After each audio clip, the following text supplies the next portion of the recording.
Guys, ito nga po pala yung pinagawa namin kay kanina para kay Papa. Syempre naman, ay umiidad na ang Papa.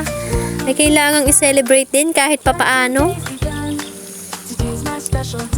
Abay, syempre papasayahin natin. Ay minsan lang naman yung dumating sa isang taon.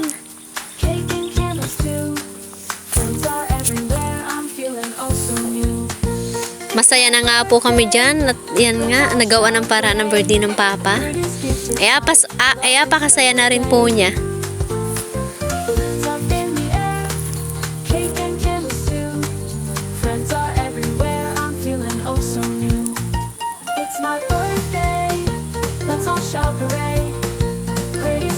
Guys, tara, kain po tayo.